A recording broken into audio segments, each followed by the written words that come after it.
Between the original Star Wars trilogy and the prequels, the franchise started to quiet down for a number of years, the only side story coming out of Star Wars being Splinters of the Mind's Eye, which I may review eventually, but that was more or less George's plan B, assuming Star Wars wasn't the hit it became. Then he could fall back onto that lower key script to expand on the world of Star Wars more at a cheaper price.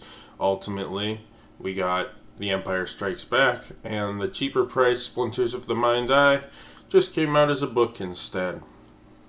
This was considered the first of the Legends books, though, and then the Star Wars Legends concept would expand the Star Wars canon within the Star Wars world outside of the scope of the films. After Disney acquired the property of Star Wars, the EU, as it was formerly called, became the Legends continuity, which over time became kind of a mess. So, anyhow, Disney decided to retcon everything and start with their own in-house continuity, which would be overseen by Disney's continuity team, which was perhaps a tiny bit more careful than George Lucas's, despite Disney canon being a little messy at this point too, but there's no way to really expand a universe with numerous different people working on a property and not have it be a little messy.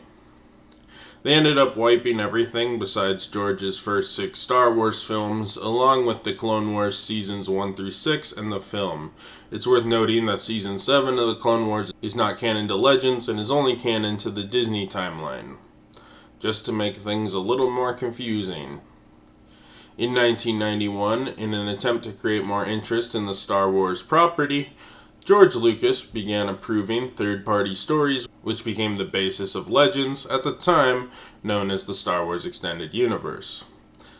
This started primarily with the Thrawn trilogy of books, as well as the Dark Empire series of comics that launched a few months later.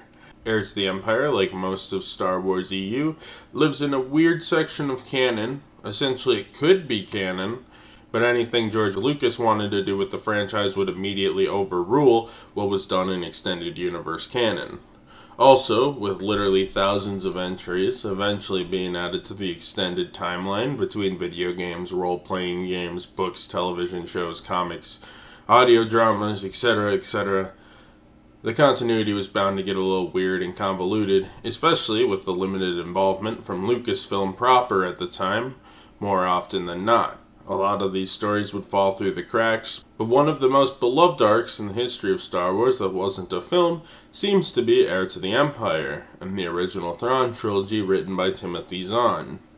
The working title of the novel was Star Wars Wild Card, but ultimately, the original publisher of this book, Bantam, would ask it to be retitled since they were running a series called Wild Cards at the time, so Zahn would retitle it to Heir to the Empire, which has since become an iconic title. Of course, the Heir to the Empire, referring to Thrawn, who is the character that essentially takes over the role of Tarkin, Vader, and the Emperor, all smashed into one. Though he's also flanked by a newly established Dark Jedi, Joruus C'baoth, who's a powerful Force user. The original Wild Card title also makes sense though. The third major point of view we get beyond the Falcon crew and Thrawn's crew is the crew of the Wild Card, which is led by Talon Karrde, and notably has Mara Jade on his staff, who would go on to be a fan favorite character. Wait! I am not the creator of Mara Jade. Zahn would also be asked to incorporate some elements of the West End Games Star Wars role-playing game, along with source material from the movie to create further cohesion between Legends and the films. At the time of publication, the idea of the Sith wasn't fully fleshed out. When developing Empire Strikes Back, George came up with the concept of the Sith as a group of people who followed Palpatine in the same way the SS were essentially directly affiliated with Hitler. Anyhow, eventually the idea of the Sith was fleshed out, but at this time they weren't. So a character like Sephiroth is not a Sith and is described as a Dark Jedi in the same vein as Darth Vader. Sephiroth was conceptualized as an evil clone of Obi-Wan, but Lucas made him change this as he wanted to leave Obi-Wan entirely dead. The other note given to Zahn was that he had to change the group of creatures from the conceived name of the Sith to the Nograi, since Lucas still had ideas of how to expand the concept of the Sith if and when he made more stories in the universe, which he would eventually do with the Star Wars prequels and other media he worked closely on. The book takes place 9 ABY, or 9 years after the Battle of Yavin, and 5 years after the fall of the Empire, with Leia now a diplomat working for the New Republic on Coruscant, the capital planet of the galaxy. Essentially, since the Republic, New Republic, and Empire all acted out of there. It's worth noting this would be the first named appearance of Coruscant, which is now one of Star Wars' essential locations. She is pregnant with twins by Han Solo, and they are working hard to rebuild the galactic government following the fall of the Empire. While the Empire was also severely crippled following the events of the Battle of Endor and the destruction of the second Death Star at the end of Return of the Jedi, the Empire still exists, it's just severely fragmented. Now, there's a faction led by Thrawn, primarily, who is a warlord during the time of the Empire. Thrawn wants to regain dominance by recruiting Sephiroth, who's a former Jedi who became a Dark Jedi a la Darth Vader or Sidious.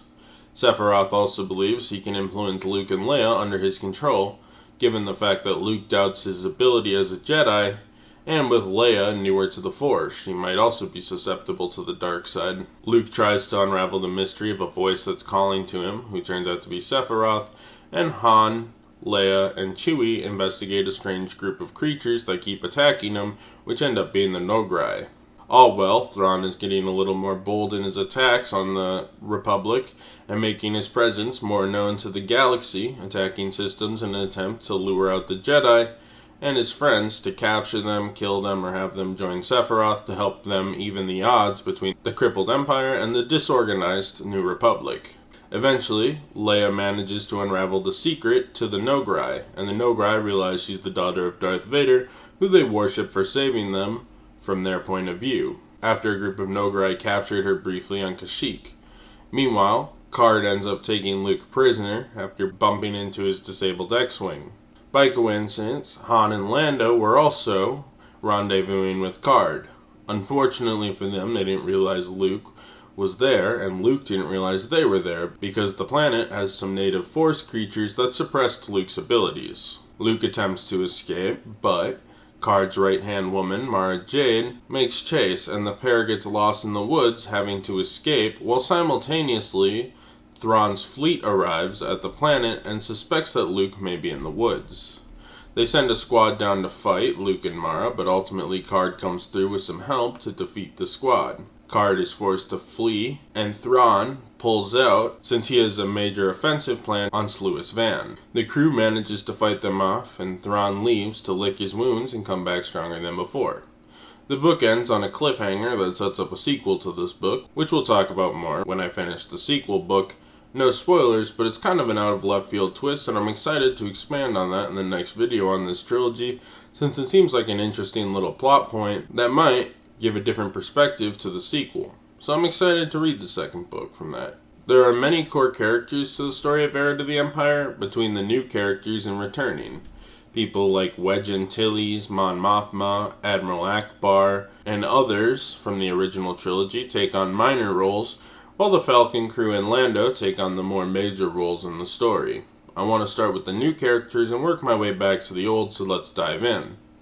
Grand Admiral Thrawn is a new character to the book and is the antagonist to the crew of the Falcon in this one. Thrawn differs from Vader and the Emperor before him because he's much more dignified and a lot less openly evil, but he's definitely just as bad, just more calculating and reserved than the leaders before. Thrawn is kind of a detective in a lot of ways, treating his scuffles with the New Republic and their territory almost as a chess game.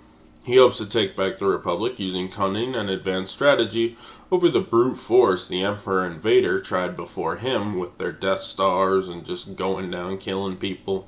He's much more concerned about the political aspect, and he wants to create more of a gray area between the Republic and the Empire. He's in a position of the underdog this time around, unlike the Emperor during the Galactic Civil War, with the Republic having a governing power and a lot more planets than the Empire, with the Empire's governing power slowly dwindling as time goes on. Thrawn is perfect for a book in the same way that Vader works so well on screen. Thrawn's presence doesn't demand the same level of fear as Vader's, but he's intimidating for what's in his mind, which is great for the prose of a book.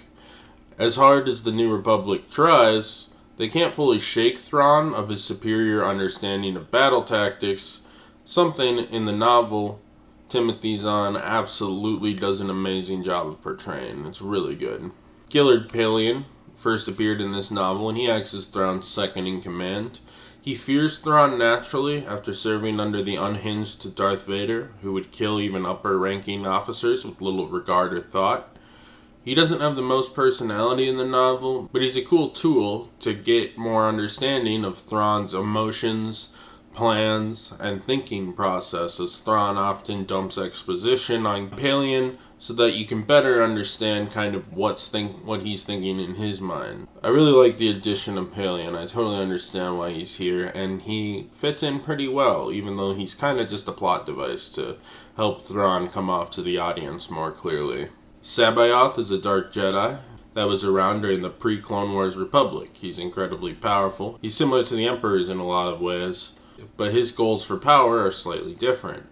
Much like a lot of Dark Jedi or Sith of his ilk, he wants to corrupt Luke, the last Jedi, and potentially Leia, the current only prospect to become a Jedi, to his cause. C'baoth at points is also able to concentrate his power to influence Thrawn's fleet, making them better fighters. A power the Emperor seemingly had as well, at least in Legends, which explains why after the death of the Emperor and Darth Vader, the fleet was not fighting well, and the rebels were able to mount a big enough offensive to totally cripple the Empire. Thrawn harnesses C'baoth to have better control of the Imperial fleets, as well as Thrawn's flagship, the Chimera. We don't see a full conclusion to C'baoth. He seems like something that's kind of a through line for the trilogy along with Thrawn. So he kind of just disappears at a point in this book, but you definitely can tell Zahn has a lot of ideas for C'baoth and his kind of interactions with Luke Skywalker. As I said earlier, he was originally a clone of Obi-Wan, was the plan.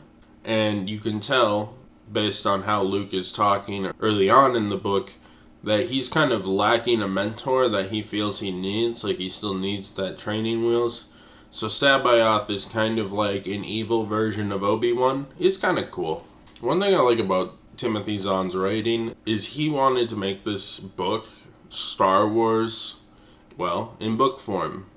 So in contrast to Vader, you have Thrawn being depicted as this very thoughtful, exposition-heavy character, which makes him perfectly suited for the medium.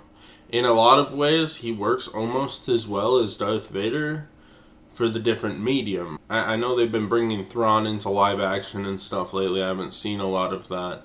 But this is almost such a perfect medium to have Thrawn as a major antagonist that I'm kind of curious to see how he actually gets translated to live action, because he seems like a character that's perfect for prose.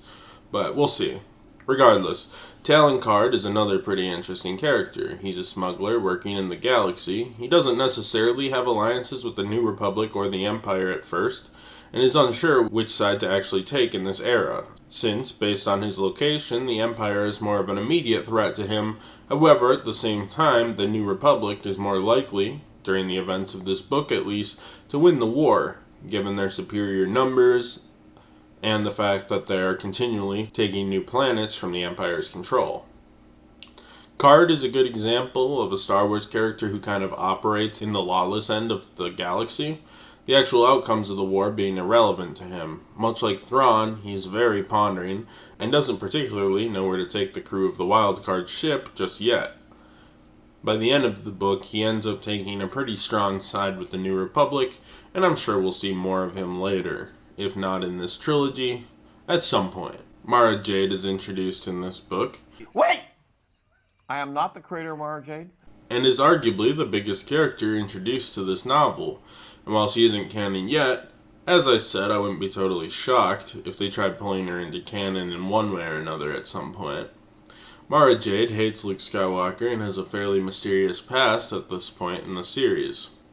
In the novel, she's a smuggler and rolls with Karrde, and quickly crawled up the ranks to essentially become Karrde's right-hand woman.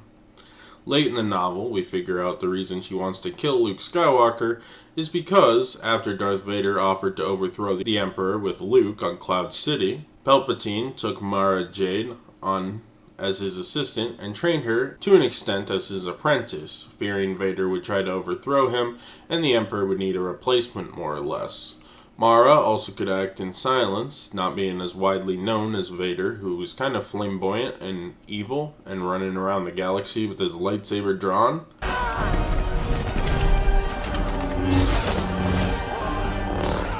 She's at Jabba's palace when Luke went to save Han, working undercover during the events of Return of the Jedi. But unfortunately for Mara, Jabba wouldn't let her join the execution party, so she failed to assassinate Luke the way she planned.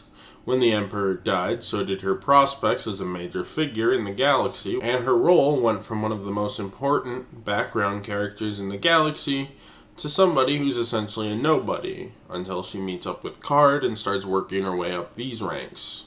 The origin is okay, but a little convoluted. Despite the fact that Jabba didn't let her on the execution party, due to him not being swayed by the Force, I'm kind of surprised that Mara wouldn't be able to get on the execution party or make some sort of attempt at Luke, but it is kind of cool to try to tie her into the movies more, tie in some of these background characters from the novels, and kind of show where they were during the events of the movie, so it's cool. I hope these ideas are explored more in the future novels in this series, and I'm sure they are, since Mara becomes an incredibly important character, being one of the EU characters people seem to not let go. As for returning cast, the whole crew of the Falcon, as of the end of Return of the Jedi, is here. Lando now runs a mining operation that replaced his time in Cloud City in the wake of the fall of the Empire. Much like the films, it's implied that Lando is always kind of working to find a new scheme to get rich on. When the Falcon crew pay him a visit, he joins the crew to find safety for Leia given the recent Noghri attacks, and joins Han for a portion of the story in an attempt to help him and the crew solve the conspiracies they've fallen into with the Noghri and Thrawn and all that.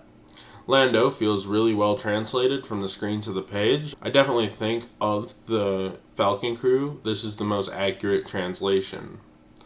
Han Solo in certain chapters feels really well adapted, and at times I feel like takes such a back seat it's hard to really know if they did a good job. When Han converses with Lando, I can see Ford well, but at other points he seems like a slightly grumpy background character, and that doesn't quite fit the bill for me. He seems like a Han Solo caricature more than a character. Han Solo and Leia are pregnant with twins. Well, not Han, he isn't pregnant, but he got Leia pregnant. Han was a general in the New Republic Army and stepped down to be a bit more free and to live his own life. Han, obviously, isn't really a chain of command type of guy. He does support Leia and her role in the New Republic, however, he often comes to blows with Admiral Ackbar a lot, which may stem from some leftover resentment from Han stepping down from his post. Han, at times, comes off as a bit nostalgic for the old days fighting the Empire, since there was less red tape as a rebel than there is as an actual recognized government. I don't know. I like Han in this book, but there are certainly moments where his complaining doesn't feel like Han's nihilism and more a bit whiny, if that makes sense. Whenever he's with Lando, though, Zahn really knows how to make these two good friends go back and forth and really saves the adaptation of Han for me, and I hope that Zahn continues to kind of hone his writing throughout this trilogy and future installments in his Star Wars books to kind of get a better understanding of how Han should be. I think he's close. Just not quite there. Leia is pregnant with twins and is training to be a Jedi, and is now in charge of diplomacy within the New Republic, working with Mon Mothma and Admiral Ackbar to try to piece something of a real democracy out of the ashes of the Empire. Leia definitely had the most changes in her life, with everyone else sitting essentially in the place they were 5 years ago after the Battle of Endor. And she's the only one who doesn't feel like this book could have taken place 5 minutes after the Battle of Endor, rather than 5 years after the Battle of Endor.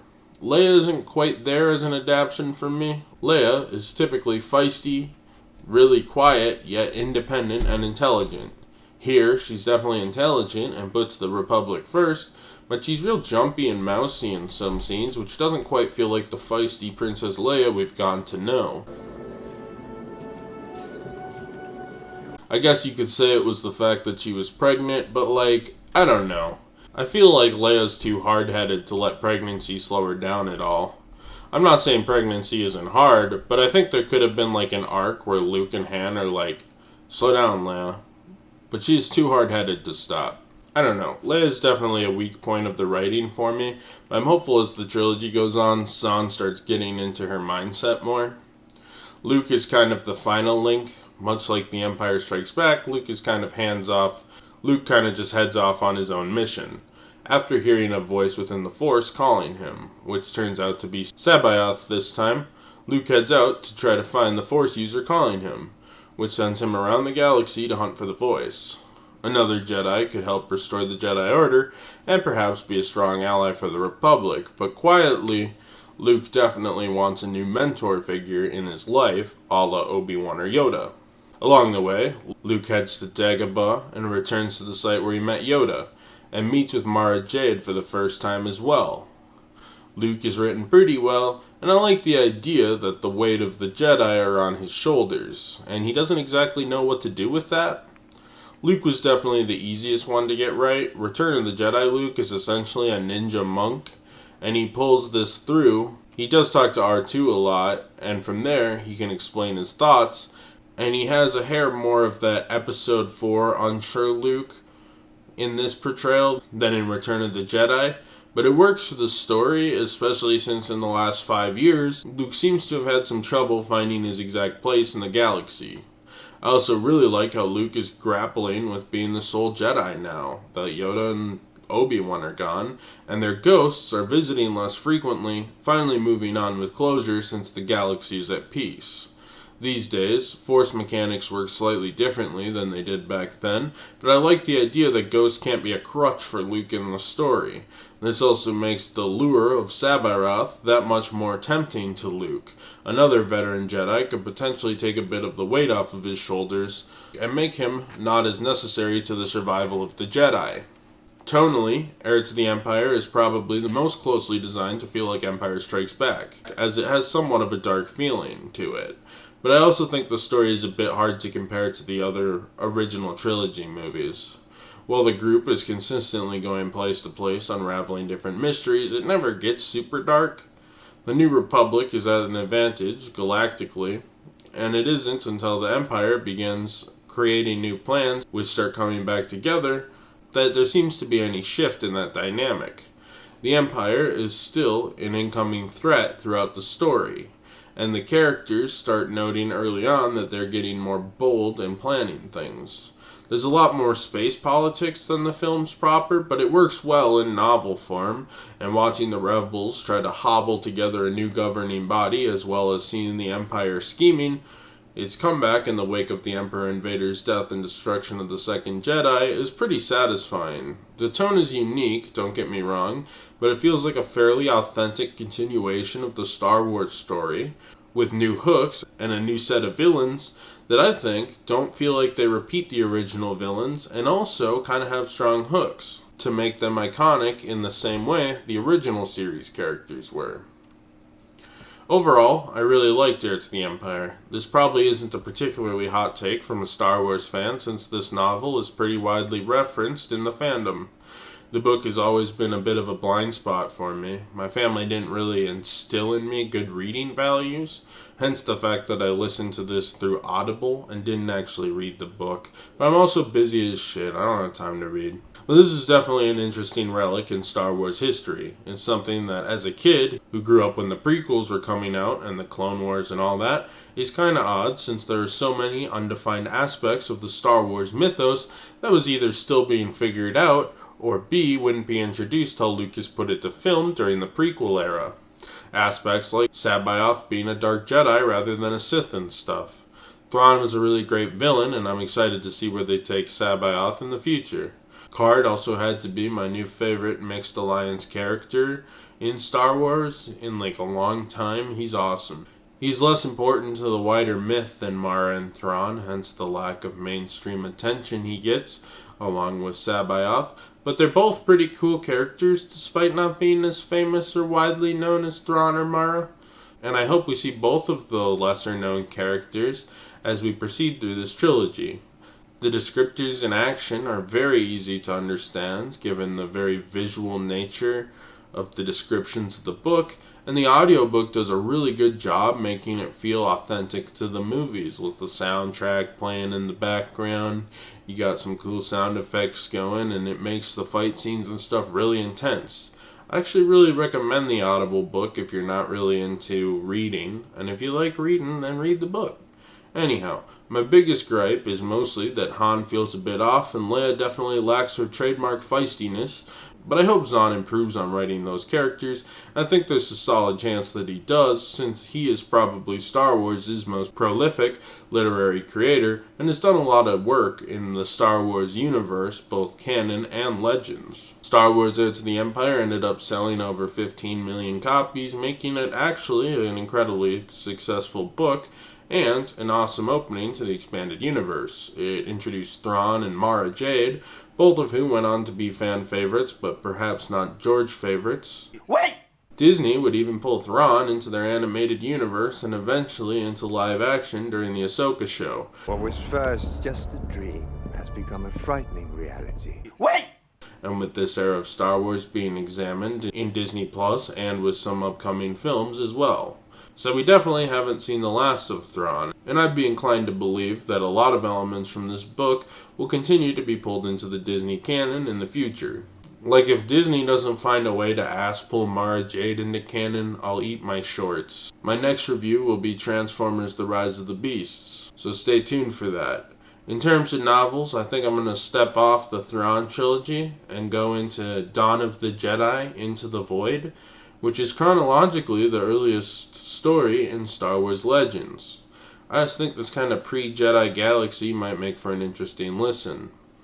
I won't just be reviewing Star Wars books, I have some other ideas, but since I got Audible and downloaded the trilogy, I peeked around and Into the Void caught my interest. So anyhow, I'll see you all very soon with more reviews and retrospectives and all that. Hooray!